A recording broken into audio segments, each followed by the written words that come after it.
Dang. What I gotta worry about, what I gotta worry about. I got everything I need right here, right now. What I gotta worry about, what I gotta worry about. I've been through so much this year, man. I'm just grateful to be here right now. What I gotta be hateful for, when there's too many things to be grateful for. How can't I got a beautiful life, nice career, 4 kids and a beautiful wife. Hey, yo, what up, what up, what up? Hey, it's your boy Dang, Eddie Kane. Thank y'all for joining me today. I got a real special guest for y'all. I think y'all really gonna enjoy this. So, here we go. Yo, Joe Dee, what's up, man? Man, Can you hear me good? yeah, I could hear you good, man. Good to see you, man. Man, it's good to see you too. Been a while. Yeah. Yeah, it's been a while. So if you can just introduce yourself to the audience so they can know who you are. Okay, so my name's Jose. Last name Diaz. I was in the service for 25 years. Retired in 2019. Here I am, collaborating with a good friend of mine. Absolutely. Very good friends. It's been a minute, but it's really good to see you. I'm glad that you're on. All right, so how you been though, man? So how's everything been since you've been out of the service? It's been all right, man. It's been, you go through a lot of challenges, trying to get used to everyday life, man. I remember when when they handed me my papers, man, I felt like I walked out like I walked in, with nah. To say it was a funny feeling, man.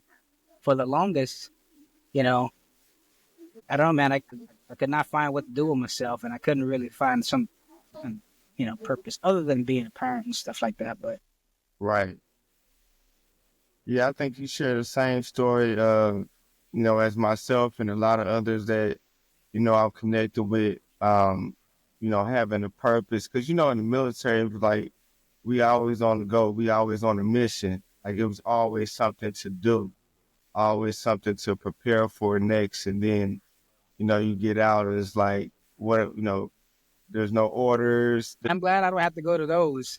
For real.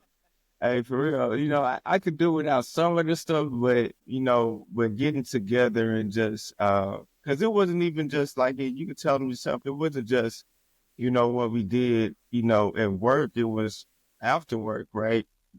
Of course, yeah. You had that camaraderie too. And so what's been some of the challenges that you've faced since you've been out? No, like I said, it was trying to find a purpose. I thought that things were gonna go a certain way. I envisioned certain things in a certain way. I've seen a lot of friends of mine and peers, and how their career, came to a and mine came to it, and almost, I mean, it was kind of expected because you're gonna be in the military forever, but like all those things that I used to do, started catching up to me towards the end. Like all the injuries and stuff like that, because That was one of the challenges. One of the ones that I faced was cancer at 28. I'm like, yo, where this come from, right?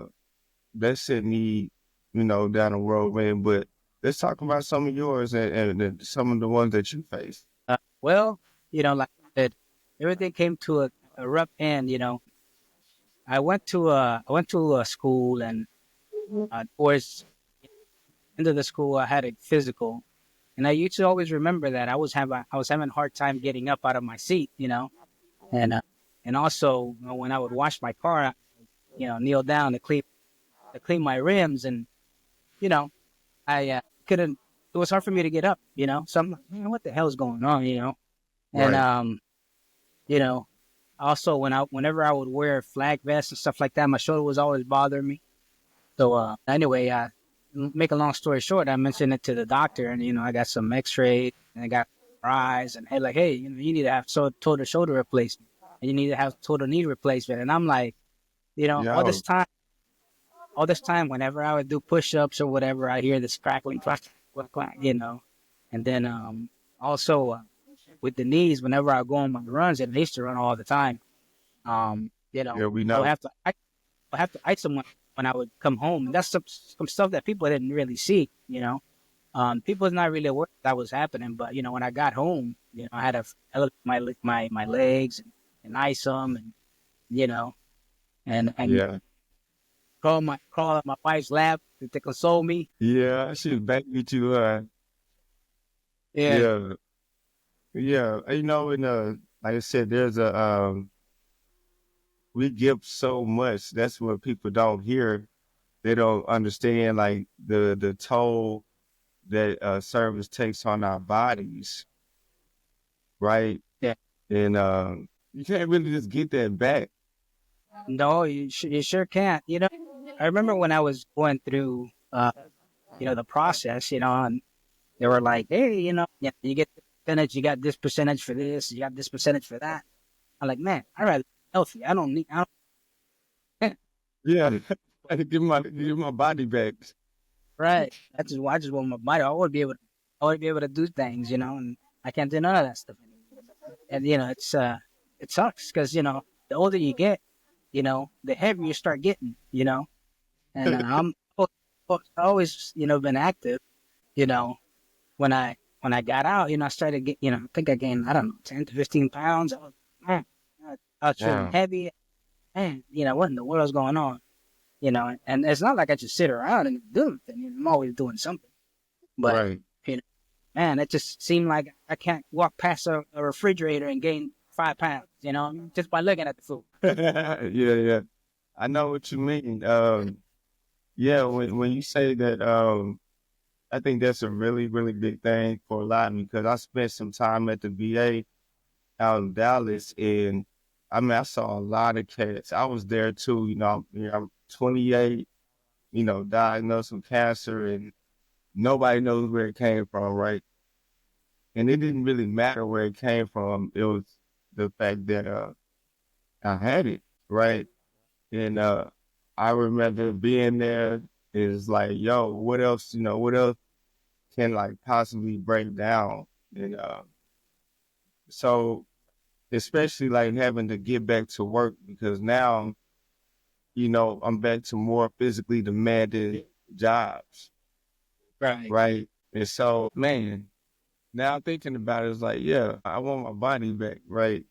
There's now having to take a medicine every day at the same time for the rest of my life, you know, That's pretty and much it. And I don't know if you know, a lot of movies have captured that. And you know, some TV series. I don't know if you notice. You know, they show the item or cases. Oh, you yeah, know, yeah. And so I don't know how many medicines. I know. I was on like at least 10 different, medications. But at one point, you said you had I like had like a whole bag full. I had around 50, man. I had to carry that stuff in one of them AFES bags. Yeah, like how did you even pick that out? Like, cause I know they gave us like this. They give you the container and it has like the days and the times like for a week and stuff. Like, how did you like? You Right. probably had like 50 of those things, man. You know, I mean, it got to the, you know, it got pretty ridiculous. That what happened was they would give me something and then they will break something else. You know what I mean? So, Wow. you know, side effects, none of that stuff is you know, is without some kind of side. So, you know, I would Right. take some, next, you know, something else. You know what I mean? Or hey, you know, start getting the shakes. You know, there was a Mm. point. There was a point where, you know, I picked up some hobbies and I was working on watches and things like that. But whenever I had to, you know, mess with you know, like little screws and stuff like that, my freaking hand would start shaking like Jello or something. Right. Yeah.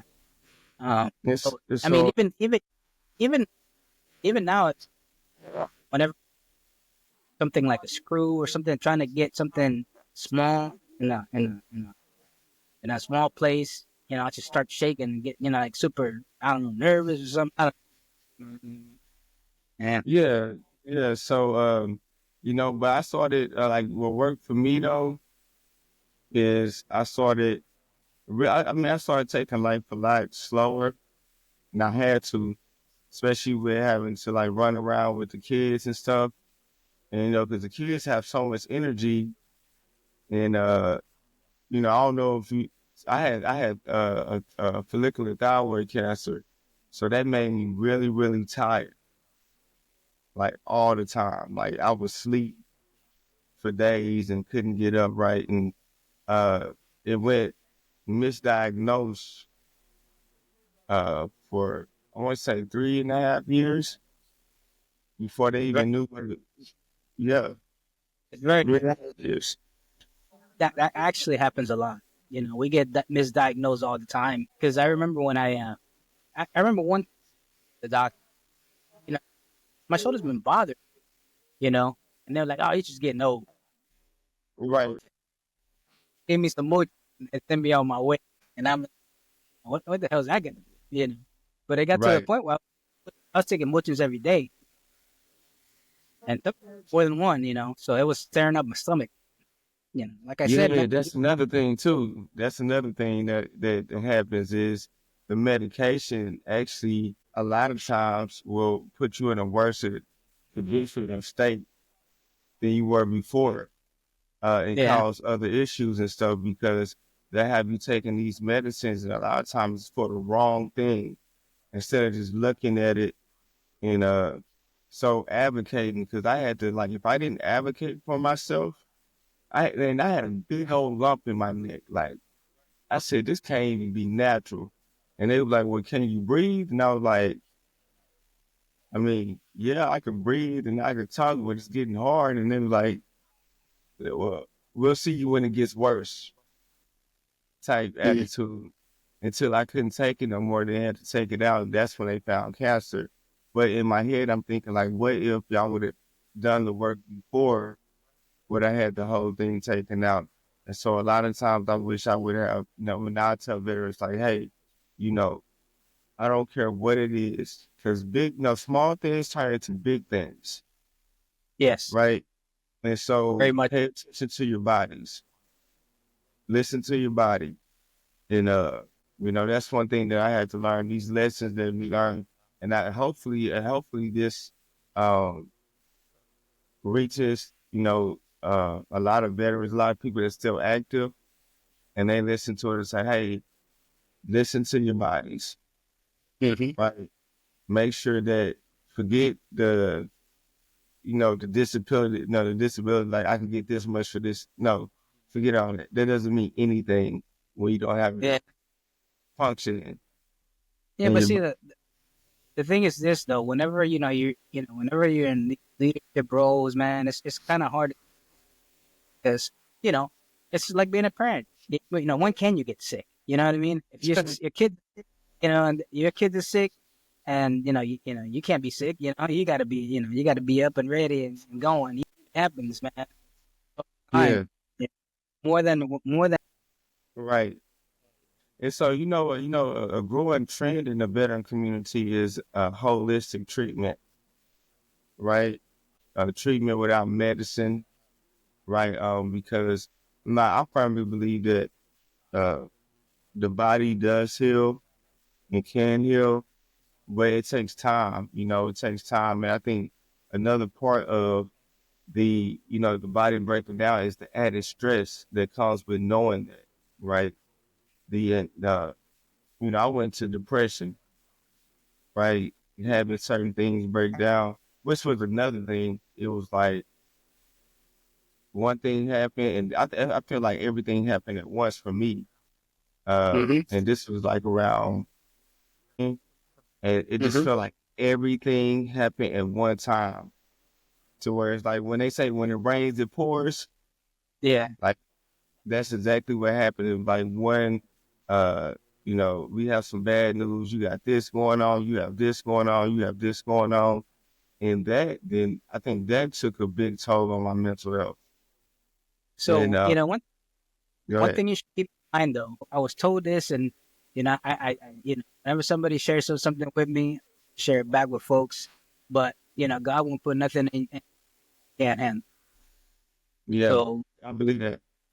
even though things are tough, if it, I believe that he feels that you can handle, and it Yeah, should be. most definitely. You know what? I think that my faith strengthened. Like really, I took a year. I took a year off to to get treatment, and I think that my faith. I started reading more and studying more, and that really, really got me through it. To where I'm at right now, to where I can be able to talk about it and to actually create something for my brothers in arms to be able to talk about it as well. So, yeah, man, you are so right about that. I think that it allowed me to get through it so that I could share my story and encourage other brothers and to build a platform for those Mhm. voices to be heard, right? Yeah. And so I think you're definitely right about that. It was very humbling because I remember you, man, like talking about running. Bro, we used to run so much. I was like, I'm going to sitcom today. And you like, no, you're not. You're not even sick. I saw you yesterday. I was like, I'm sick today. No, we're gonna run. Man, we used to run so much. Look. I remember we ran so much. I was like, you know what? We started calling cadence. Cadence was so it became fun because Hmm. the runs wasn't as long. And I Yeah. remember getting out calling the cadence, and I was like.